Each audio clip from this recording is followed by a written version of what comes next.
What's a deeply unsettling fact? These answers will be lifted and reposted online as a clickbait article, making money off other people's writing for almost no effort. The 90s is approaching the 30-year mark. Jack and Jill was the last movie someone saw before their death. Edit, all these upvotes made me hungry for Denkachi no. I sincerely hope none of you get that reference. A dead body moves a lot and makes noises because of gas and air build-ups. They fart, they burp, they clear their throats, they sigh and moan. They twitch, they roll their heads and shoulders. They open their eyes and their limbs twitch. This can happen a couple of days after death has occurred. I work at the Department of Pathology and a colleague of mine was slapped on the butt by a corpse a couple of weeks ago.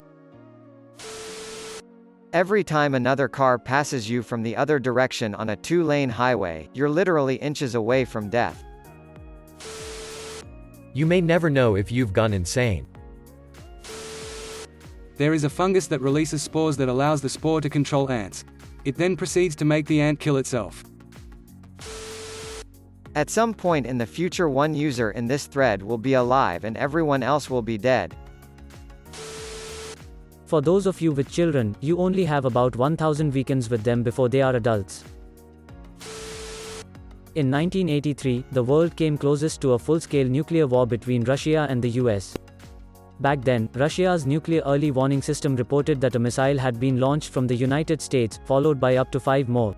Stanislav Petrov, the duty officer at the command center at that time, was tasked with observing the satellite early warning network and notifying his superiors of any impending nuclear missile attack against the Soviet Union. If notification was received from the early warning systems that inbound missiles had been detected, the Soviet Union's strategy was an immediate and compulsory nuclear counterattack against the United States. Petrov dismissed the warning as a false alarm. He deduced that a first-strike nuclear attack by the United States was likely to involve hundreds of simultaneous missile launches in order to disable any Soviet means of a counterattack. His suspicion was confirmed when no missiles arrived at the proposed time of impact. Later, it was determined that the false alarms were caused by a rare alignment of sunlight on high-altitude clouds and the satellite's small near orbits, an error later corrected by cross-referencing a geostationary satellite. So the only reason why civilization as we know it didn't cease to exist in 1983 was the level-headed behavior of a single man. There are countless monstrous alien-like creatures living on your eyeball right now. I feel like this should be its own sub. Deeply unsettling facts. There are at least 8 nuclear weapons that are known to be missing. I wouldn't call it deeply unsettling, but I'm disturbed by the fact that I only get a small amount of time to do stuff I think is worthwhile and figure out how this ant farm we live in works, but every day I have to lie down and step outside existence for 6 to 8 hours.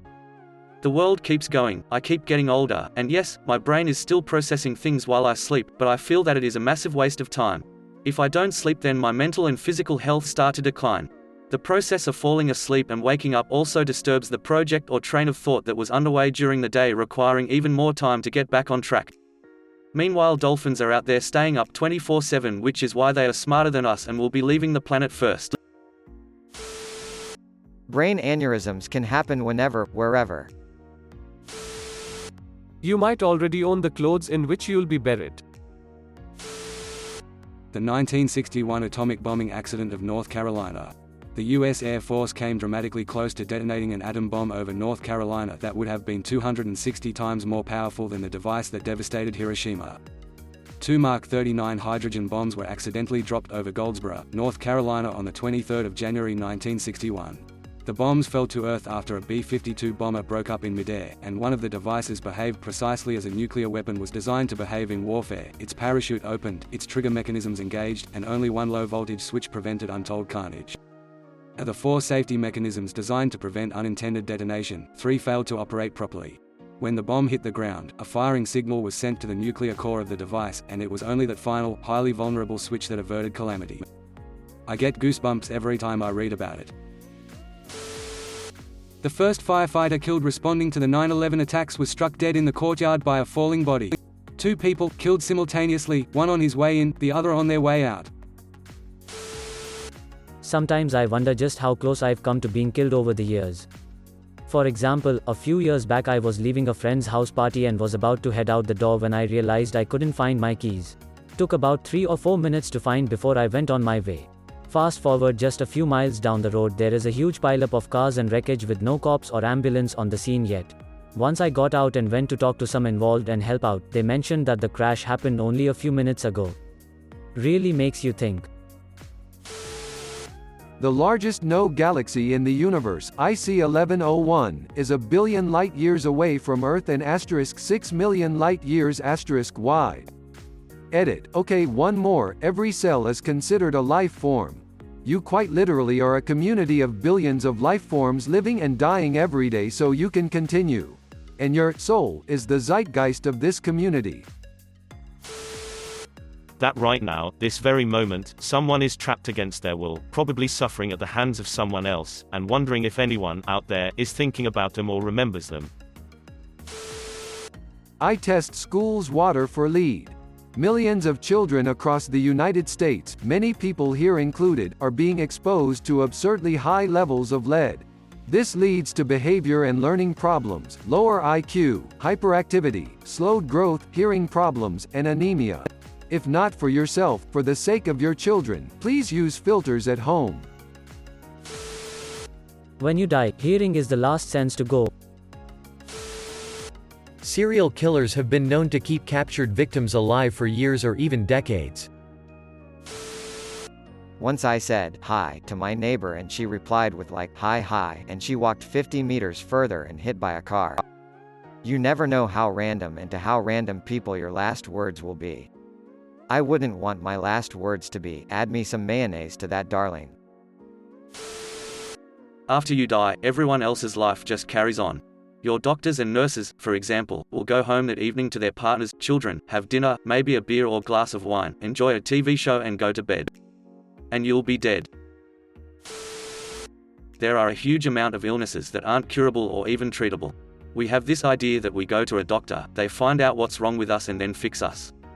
There are many illnesses that make doctors throw up their hands because they don't even know what is causing us to be unwell, and people are often ill for years, or life. If you are a certain distance from a nuclear explosion, you won't be killed immediately but instead, you'll get third-degree burns throughout your entire body. This kills your nerves so fast that it's completely painless. You aren't guaranteed old age. Without proper soil tests and foundation depths, your house is at risk of moving and cracking. Every picture you pose for could be the one used in your obituary. The entire universe outside our galaxy could have completely disappeared over 20,000 years ago and we still wouldn't know it yet. Our view of the universe is actually what it looked like anywhere from thousands to billions of years ago with no way to see what it actually looks like right now. Imagine if you looked out your front window and saw your yard as it was 6 months ago, neighbor's house across the street a year ago, and houses a block or two away as they were several years ago. Also off in the distance you see the glaciers from the last ice age. That's what it's like looking out at the universe. If you become an astronaut and are in the ISS when an apocalyptic asteroid hits, you could be among the last few humans left alive, with a limited oxygen supply, limited food supplies, and no external assistance in returning home or surviving.